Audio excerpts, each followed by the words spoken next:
हमें हमारी नौकरी से अलग अलग एक्सपेक्टेशंस होती हैं। हम सोचते हैं कि जो हमारी जॉब है हमें उससे कुछ ऐसी चीज़ें मिलनी चाहिए जिसका हमने क्राइटेरिया तैयार करके रखा होता है कि अगर मैं किसी जॉब को करूँगा तो कम से कम मुझे ये तो उससे मिलना चाहिए। ज़्यादातर ये चीज़ें होती हैं, जैसे एक तो पैसा तो है ही, हर कोई चाहता है कि वो जो नौकरी करेगा उसमें उसे बढ़िया पैसा मिलना चाहिए, नहीं तो वो करेगा ही क्यों। और दूसरी, ठीक है, कई बार ऐसा होता है कि हमें पैसा भी ज़्यादा मिल रहा होता है लेकिन फिर भी हम उस जॉब को छोड़ करके ऐसी जगह जाते हैं जहाँ पे भले ही पहली वाली जॉब से कम पैसे मिल रहे हों, लेकिन वहाँ पर वो चीज़ होती है, जैसे मान लो फ्रीडम है, या फिर उससे मैं थोड़ा आज़ाद रहता हूँ, मुझे काफ़ी समय बच जाता है या फिर कुछ समय बच जाता है जिसमें मैं अपनी ज़िंदगी को भी जी पाता हूँ। तो एक तो दूसरी चीज़ ये हो गई कि मैं अपनी ज़िंदगी को थोड़ा सा जी पाऊँ, थोड़ा खुला रह पाऊँ, थोड़ा अलग चीज़ों को अनुभव कर पाऊँ और मुझे लगे कि मैं ज़िंदा हूँ, मैं जी रहा हूँ। तो इस तरह की जॉब हम सब लेना चाहते हैं,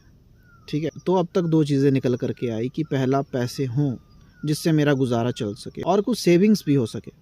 दूसरा कि थोड़ी फ्रीडम मिले, यानी जो मैं करना चाहता हूँ उसके लिए भी मुझे मौका मिले, जैसे बचपन में हुआ करता था। यानी कि जैसे हम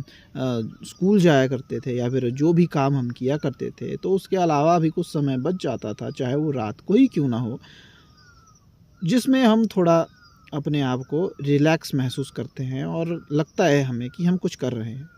क्योंकि जॉब में हमारे सिर के ऊपर हर वक्त कोई ना कोई चढ़ा हुआ होता है, यानी हर कोई काम हमें करना पड़ रहा होता है, ठीक है। तो ज़्यादातर यही होता है। और उसके अलावा बचपन में एक चीज़ थी जो थी कि हमें प्यार की ज़रूरत होती थी, हम भागते थे प्यार के पीछे, बस कोई पुचकार दे प्यार से तो हम वो काम कर लेंगे। लेकिन जैसे जैसे बड़े होते हैं, समय बदलता है, ठीक है, प्यार तो चाहिए लेकिन उसके साथ एक और चीज़ जुड़ जाती है जिसे कहते हैं प्रेस्टीज, इज्जत।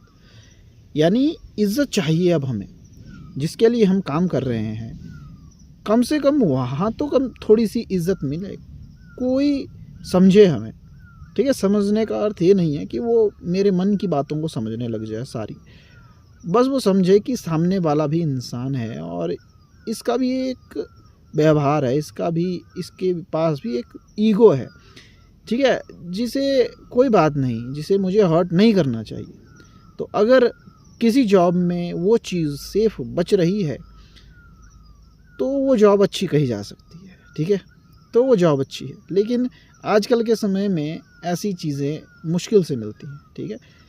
क्योंकि जो बॉस है, जो आपके ऊपर काम कर रहा है,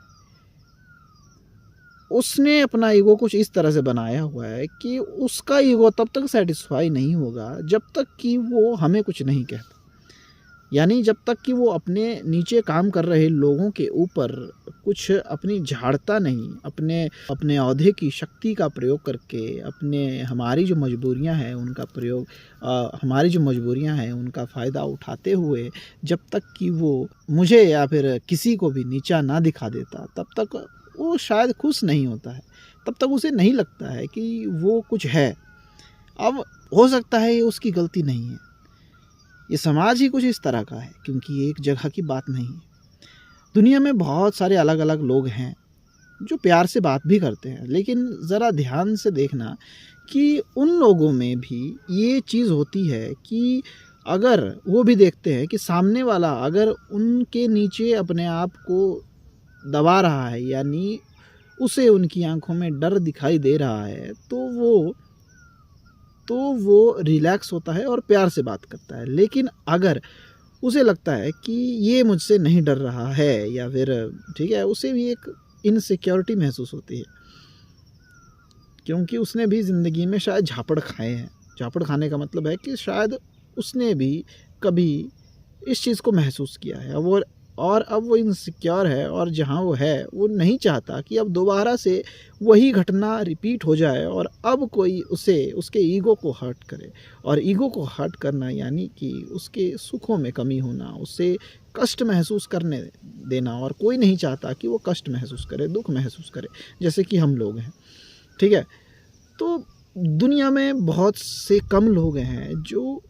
किसी के लिए अच्छे हैं, और जो किसी के लिए अच्छा है वो अपने लिए कष्ट लाएगा ही, यानी वो झेलेगा। अगर वो मजबूत है, यानी उसके पास कड़ी तपस्या है, साधना है, तब तो कोई फ़र्क नहीं पड़ता, तब वो दूसरे को भी सुखी रखेगा और उसको भी कोई प्रॉब्लम नहीं होगी, यानी दूसरा उससे नहीं चिढ़ेगा, दूसरे की ऊर्जा को वो क्षति नहीं पहुंचाएगा, दूसरे की आत्मा को वो ठेस नहीं पहुंचाएगा। लेकिन इस तरह के लोग आजकल नहीं हैं। हर कोई बहुत ही टुच्ची सी चीज़ों के पीछे बिक जाता है। बस उसे जीभ का स्वाद या फिर किसी भी शारीरिक छोटी सी गतिविधि या फिर किन्हीं टुच्ची सी चीज़ों के लिए वो झुक जाता है। उसके दिमाग उतना अभी विकसित नहीं है, उसने अपने आप को इतना आध्यात्मिक रूप से या फिर बलि नहीं किया है जिससे कि वो लीडर बनने के लायक है। लेकिन व्यवस्था कुछ ऐसी है, भाग्य कुछ ऐसा है, क्योंकि हर एक इंसान का चेहरा, यानी हर एक इंसान का एक आयाम दूसरी जगह पर प्रभाव कई बार नहीं भी डालता है। यानी हम कह सकते हैं कि अगर कोई दिखने में बहुत अमीर या समृद्ध लग रहा है तो वो अंदर से भी उतना ही अच्छा इंसान होगा, या फिर अंदर से उसमें उतने ही गुण होंगे। शायद ऐसा नहीं है। या फिर हम ऐसा भी कह सकते हैं कि अगर कोई इंसान बहुत ही विनम्र, सहज और विवेकशील लग रहा है तो अवश्य ही बहुत अमीर और एकदम समृद्ध इंसान होगा। इन दोनों में कोई तुलना नहीं की जा सकती। हालांकि ऐसा भी हो सकता है कि किसी इंसान में ये दोनों ही गुण विद्यमान हों, लेकिन उसे संभालने के लिए उसे ज़रूर कठिन तपस्या करनी पड़ी होगी, क्योंकि ऐसा नहीं होता है। जब शक्ति आती है, जब कोई चीज़ हमारे पास आती है तो वो अपने साथ ईगो लेकर के आती है, और जब ईगो लेकर के आती है तो उसे संभालना मुश्किल होता है। वो ईगो हमें छोटी छोटी बातों के ऊपर हमारे अंदर एक चुभन पैदा करता है, हमें छोटा या फिर कष्ट देने की कोशिश करता है, छोटा बनाने की कोशिश करता है, जिसके बदले में हम अपने आप को इनसिक्योर समझते हैं, जिसके कारण हम अपने आप को इनसिक्योर समझते हैं और अपनी रक्षा के लिए दूसरे को हमेशा ही दबाने की कोशिश करते हैं। ठीक है, लेकिन सामने वाला जो दूसरे को दबा रहा है वो भी कहीं गलत नहीं है, क्योंकि शायद उसने अपने अनुभव में यह पाया है कि जब कभी उसने इंसानों को अपने बराबर बैठने की हैसियत दी, चाहे वो किसी भी प्रकार का क्यों ना था, तो सामने वाले ने उसको हमेशा दबाने की कोशिश की। यानी कि ऐसा होता है, ये शायद प्रकृति का नियम है या प्रकृति की माया है, ये मुझे नहीं पता, लेकिन ऐसा बहुत टाइम होता है। 100 में से 99 या 90 बार तो ऐसा होगा ही, जो थोड़े से टाइम बच गए उसमें शायद नहीं हो, लेकिन ऐसा होता है कि आप किसी ऐसे इंसान को जो कि उस काबिल है ही नहीं को अपने साथ बैठने या अपने ओहदे के बराबर सम्मान देने की कोशिश करते हैं, तो वो अपने आप को ज़्यादा सुपीरियर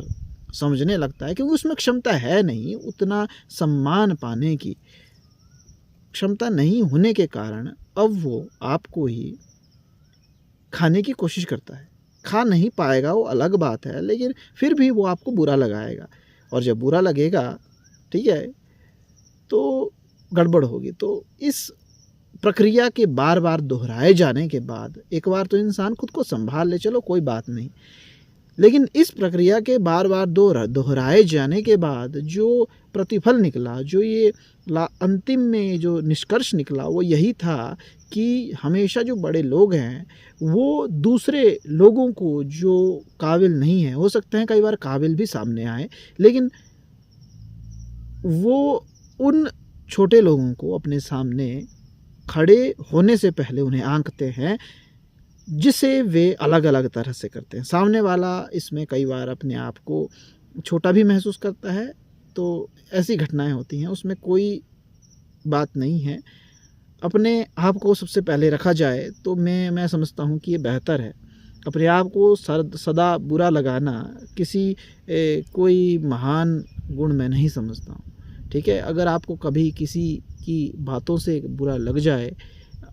तो कोई बात नहीं, इसे आप संभालिए, एक दिन आप समझ जाएंगे धीरे धीरे। इसी को कहते हैं अनुभव और इसी को कहते हैं परिपक्वता, कि अगर कोई आपको छोटा महसूस कराने की कोशिश भी करे और आपने उस ऊर्जा को भी संभाल लिया, तो आप अब अध्यात्म में उन्नति कर रहे हैं और शिव के निकट जा रहे हैं। अगर आपको मेरी ये बातें अच्छी लगी और आपकी ज़िंदगी में कुछ शायद आपको एहसास हुआ, तो प्लीज़ इस चैनल को सब्सक्राइब कर दीजिए, मेरी वीडियो को लाइक कर दीजिए और कमेंट भी ज़रूर करिएगा कि अगली वीडियो मैं किस चीज़ के बारे में बनाऊं, या फिर मैंने कौन सी चीज़ें हैं जिनके ऊपर बात नहीं की और मुझे उन चीज़ों के ऊपर भी बात करनी चाहिए। ठीक है, thank you, have a nice day.